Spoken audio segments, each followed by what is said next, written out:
Je vous invite à vous asseoir et je salue celles et ceux qui nous rejoignent grâce à Facebook et à YouTube. Nous allons ouvrir les Écritures. Et vous savez, pour ouvrir les Écritures, lire un passage, y réfléchir, il y a en gros deux méthodes. En gros. Une première méthode, c'est qu'on part d'une question, on part des circonstances, on part d'une préoccupation pour aller au texte.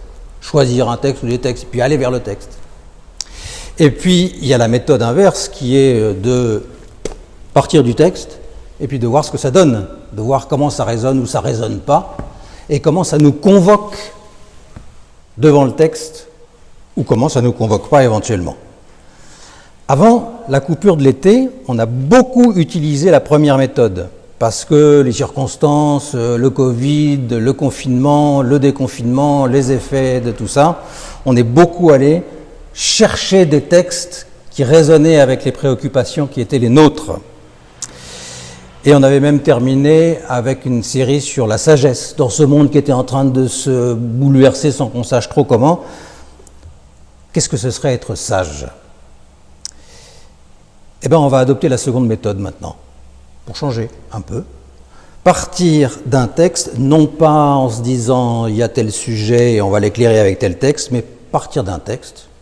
Lequel, eh bien, puisqu'on avait terminé juste avant la séparation de l'été avec un petit passage de la première aux Corinthiens, ce que je vous propose, c'est de prendre la première aux Corinthiens, mais pas avec une question qu'on adresserait au texte, mais prendre tout le texte, toute l'épître, et la lire. On ne va pas la lire tout entière ce matin. On ne va peut-être pas la lire exhaustivement non plus dans les dimanches qui suivent, mais je ne sais pas, on va voir. En tout cas, on part, et puis on verra ce que ça donne. Avant d'ouvrir et de commencer le début de l'épître, la première aux Corinthiens, je vous invite à prier.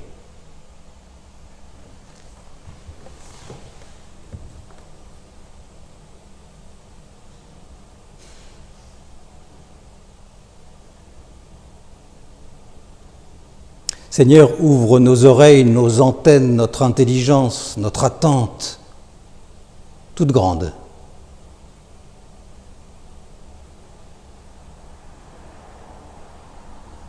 Nous allons lire ces quelques lignes qui nous viennent d'il y a 2000 ans.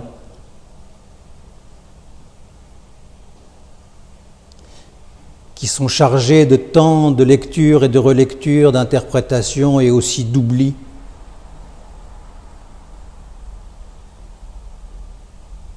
Rends-les neuves à nos oreilles. Qu'elles nous parlent de toi, de notre vie avec toi, de ce à quoi tu nous appelles, de ce vers quoi tu nous entraînes. Que ton esprit, Père, que ton Esprit Saint nous donne d'être des auditeurs attentifs, fidèles, vivants. Amen.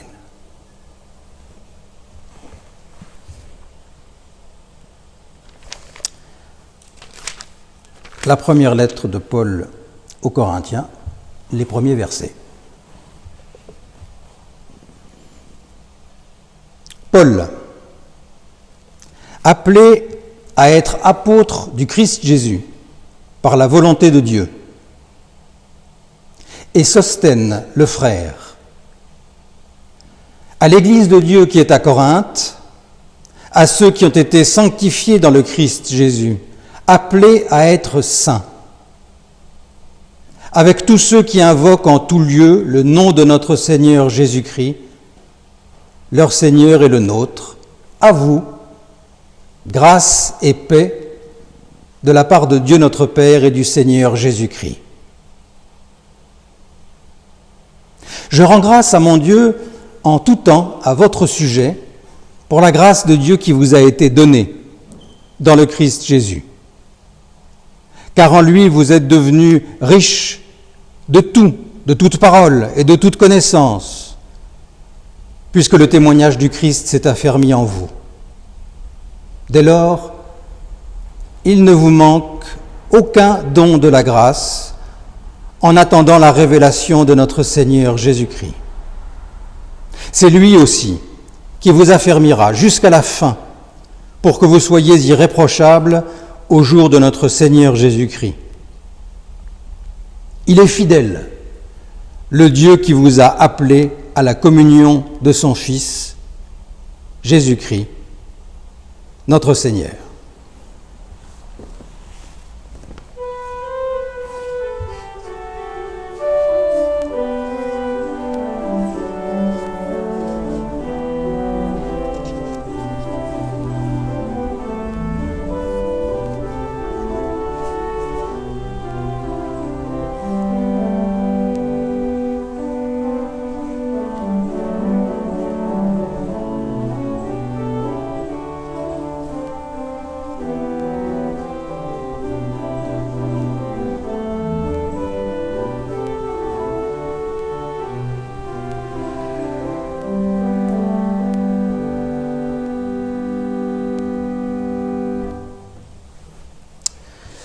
Donc on se laisse convoquer par le texte.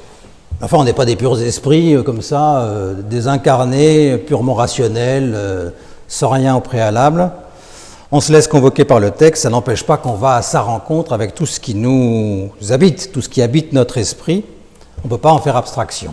Et de manière amusante et étonnante, on va voir qu'on peut tout à fait lire ces premiers versets, qui constituent donc l'introduction de la lettre de Paul aux Corinthiens, la première, avec des questions qui sont très présentes dans cette semaine de rentrée.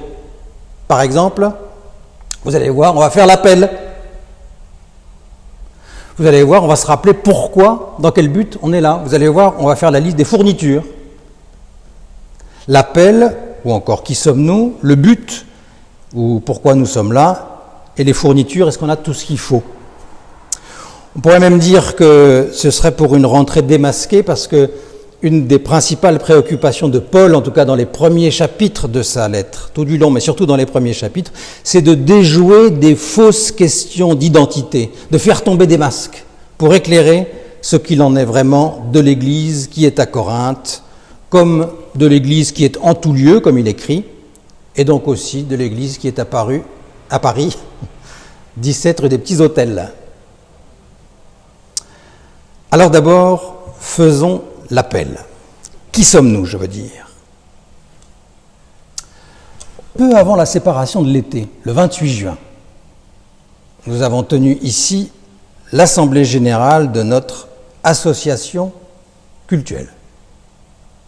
Du point de vue du droit, l'Église de la rencontre est en effet une association.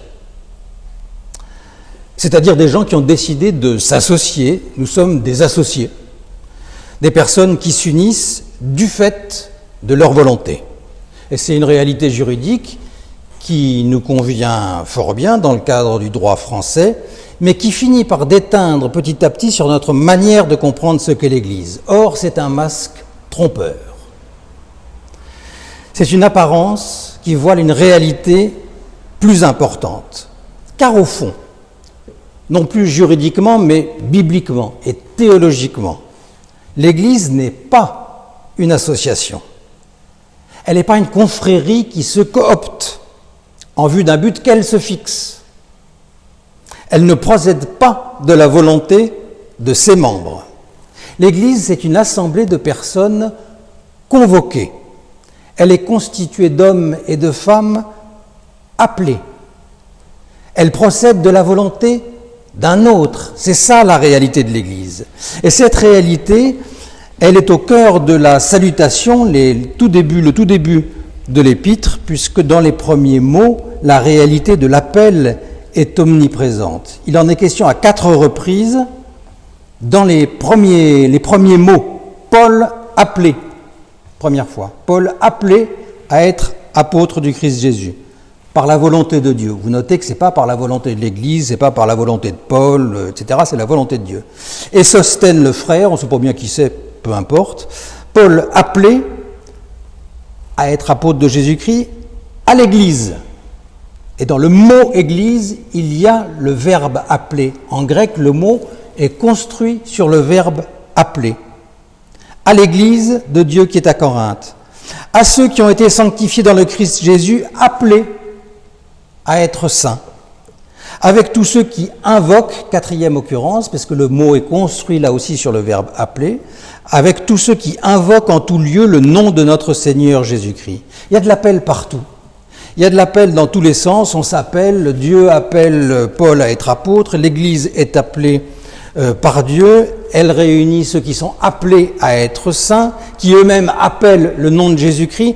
Il y a comme une circulation d'appels multiples qui s'entrecroisent, se répondent, se font écho, comme si au fond l'Église, c'était une affaire de personnes et de voix qui s'adressent des appels les uns aux autres. Dieu, Paul, Jésus-Christ, des hommes, des femmes. L'Église, un réseau d'appels, fruit de l'appel originel de Dieu, parce que son appel est premier, sa parole est première.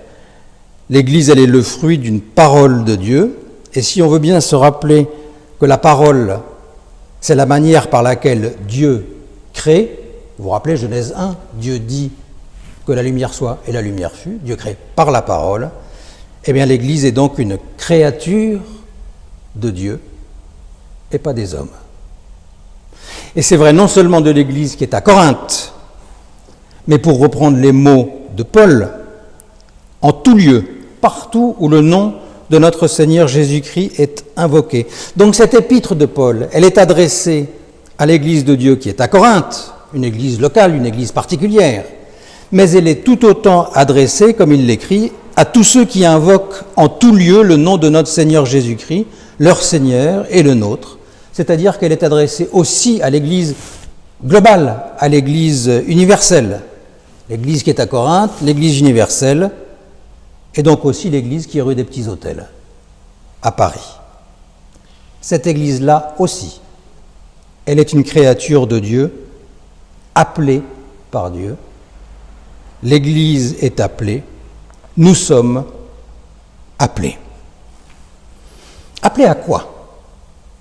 Ça, c'est la deuxième question. Après l'appel, le but ou pourquoi sommes-nous là ? Je reviens à l'Épître aux Corinthiens.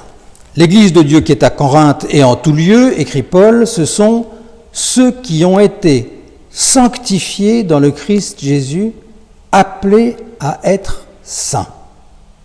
Comme les chrétiens de Corinthe et comme les autres, nous sommes appelés à être saints. Ouille, bigre, ça pique un peu ça.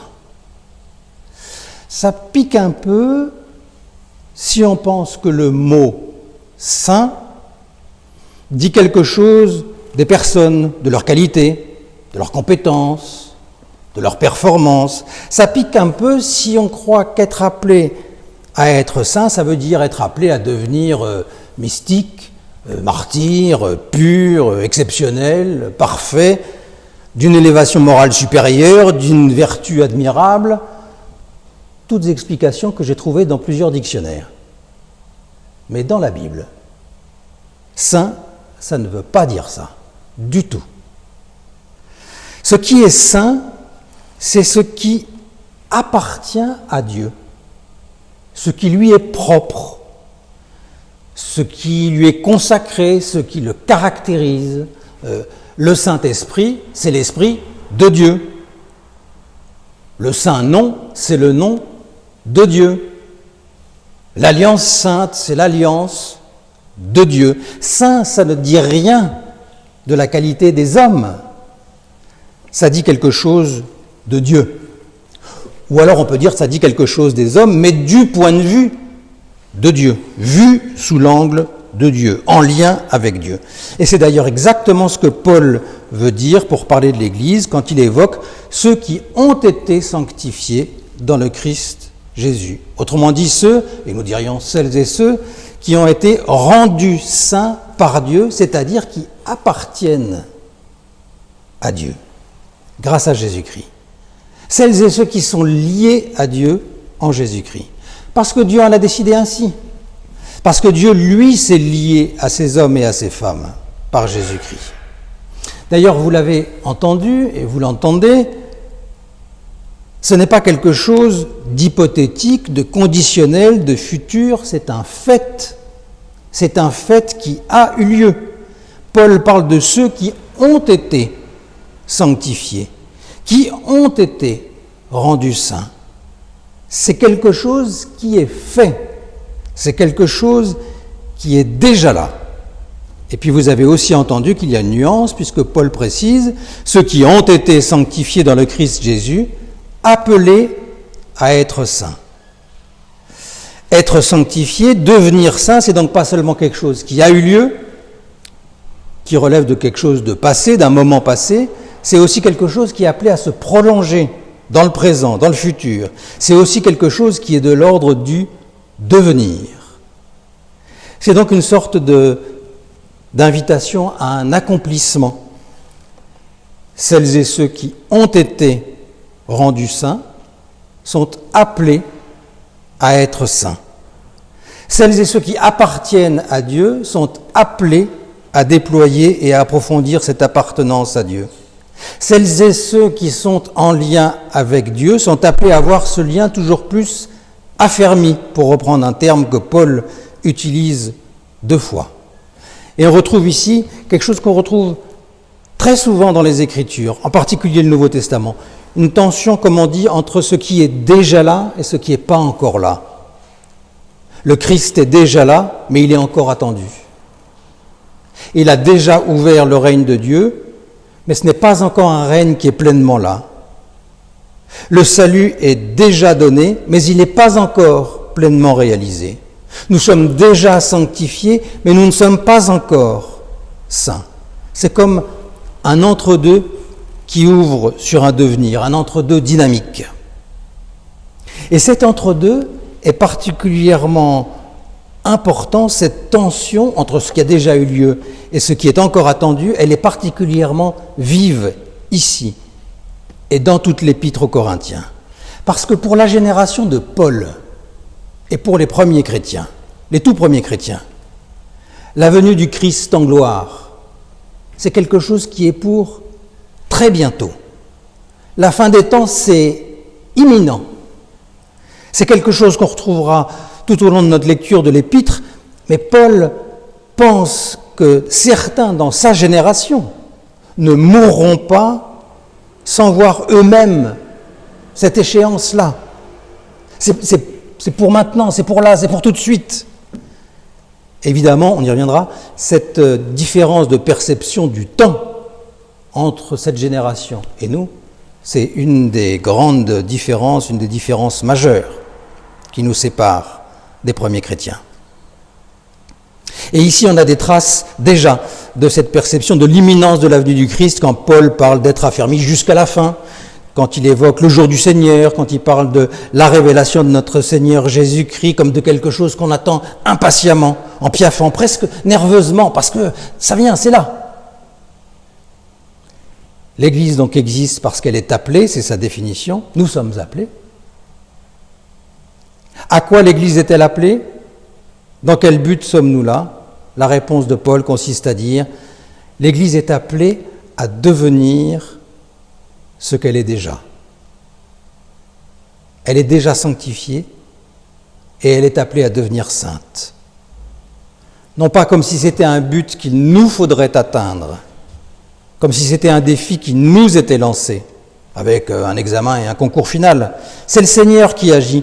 Paul, vers la fin de ce passage, il écrit « C'est lui qui vous affermira jusqu'à la fin, pour que vous soyez irréprochables. » Irréprochable, pas au sens de parfait, mais au sens de inaccusable, comme dans une procédure judiciaire, quand il y a un non-lieu, ça n'a plus lieu d'être, pour que vous soyez irréprochables ou inaccusables au jour de notre Seigneur Jésus-Christ. L'accomplissement dont il est question, c'est quelque chose qui vient à nous et que nous sommes appelés à attendre. Attendre ce Seigneur qui vient, attendre d'une attente impatiente, active, réelle, qui nous mobiliserait toujours plus. Appelés donc, appelés à devenir vraiment ce que nous sommes déjà, c'est-à-dire saints, appartenant à Dieu. Et est-ce que nous avons tout ce qu'il faut pour ça ? On termine avec cette question, dont la réponse est la plus simple et la plus importante, je crois. Je vous disais tout à l'heure en commençant, au tout début de l'épître, le mot « appel » revient 4 fois, en quelques mots, même pas une phrase. Et juste après, le mot « grâce » revient lui aussi 4 fois. Et de même qu'il y avait comme une sorte de circulation d'appels dans tous les sens, il y a aussi comme une circulation de la grâce de Dieu, comme des échos qui sont renvoyés les uns aux autres. La grâce, c'est-à-dire la bienveillance de Dieu qui est première, dernière, gratuite, inconditionnelle. À vous, grâce et paix de la part de Dieu, écrit Paul. Je rends grâce à mon Dieu. La grâce de Dieu vous a été donnée. Et puis surtout, cette 4e mention étonnante, il ne vous manque aucun don de la grâce. Vous qui êtes appelés par Dieu, vous qui êtes déjà saints et appelés à devenir ce que vous êtes vraiment saints, vous êtes devenus riches de tout, il ne vous manque aucun don de la grâce. Il ne vous manque rien. Vous avez ce qu'il faut. Vous êtes équipés. Vous êtes outillés. Vous êtes même riches. Comment ça, j'ai tout ce qu'il faut pour être saint? Il rigole, Paul.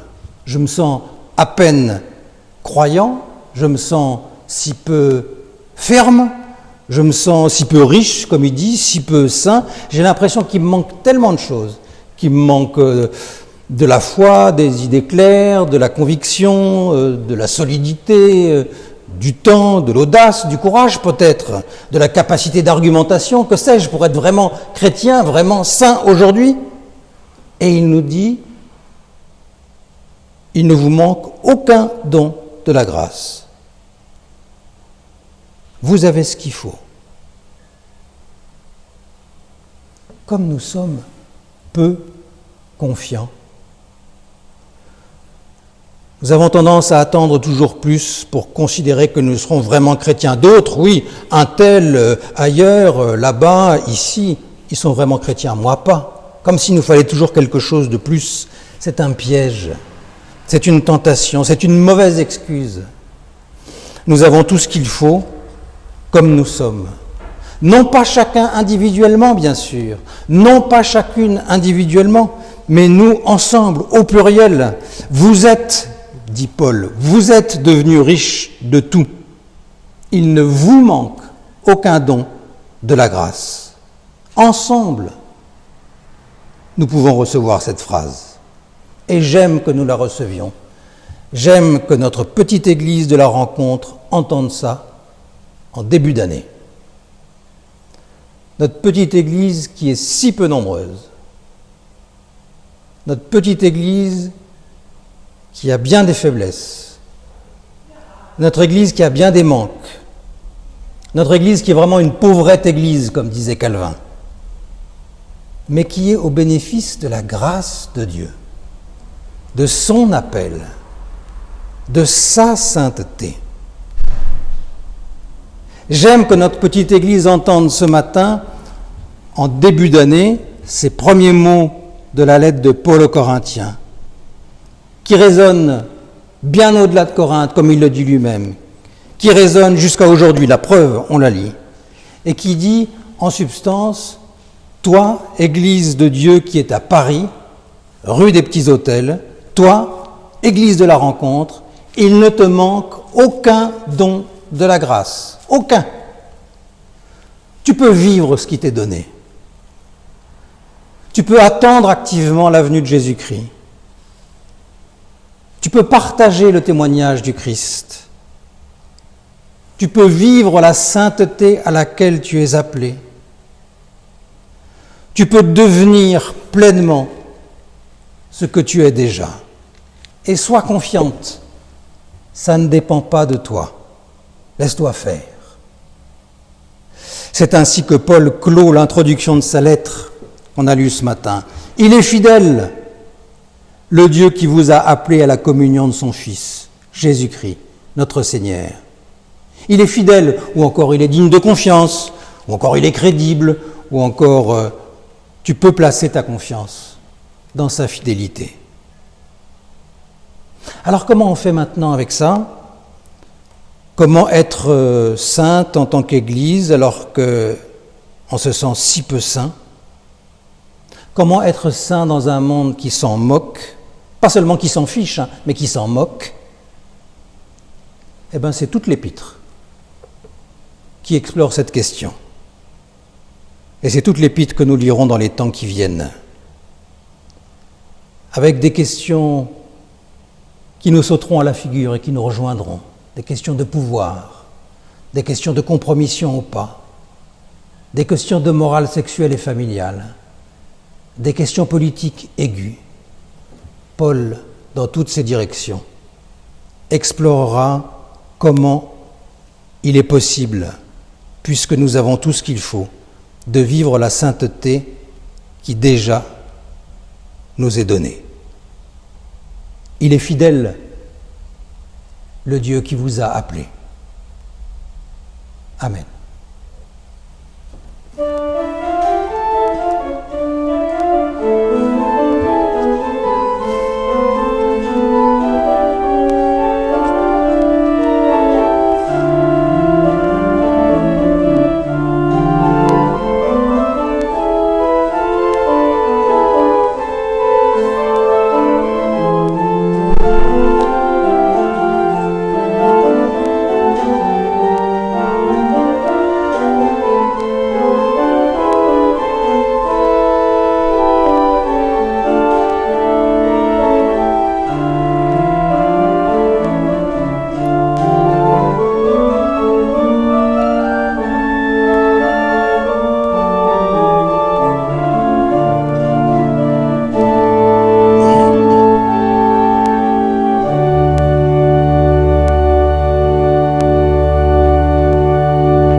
Je vous invite à vous lever pour que nous chantions.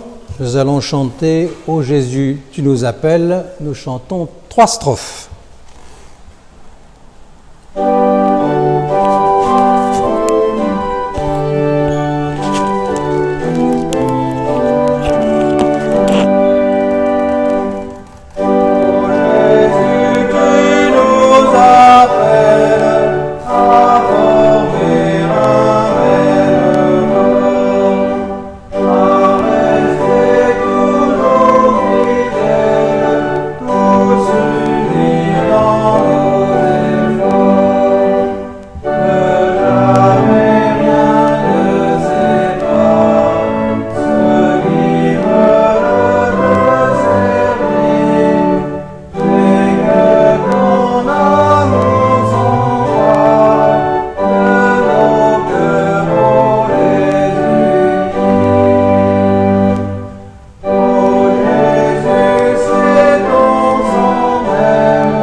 D'une seule voix, confessons la foi chrétienne.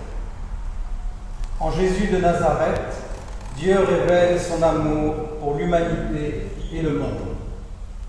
Nous croyons qu'en Jésus, le Christ crucifié et ressuscité, Dieu a pris sur lui le mal. Père de bonté et de compassion, il habite notre fragilité et brise ainsi la puissance de la mort. Il fait toutes choses nouvelles. Par son Fils Jésus, nous devenons ses enfants. Il nous relève sans cesse de la peur à la confiance, de la résignation à la résistance, du désespoir à l'espérance. L'Esprit Saint nous rend libres et responsables par la promesse d'une vie plus forte que la mort. Il nous encourage à témoigner de l'amour de Dieu en parole et en acte. À celui qui est amour, au-delà de tout ce que nous pouvons exprimer et imaginer, disons notre reconnaissance. Célébrez Dieu car il est bon et sa fidélité dure pour toujours.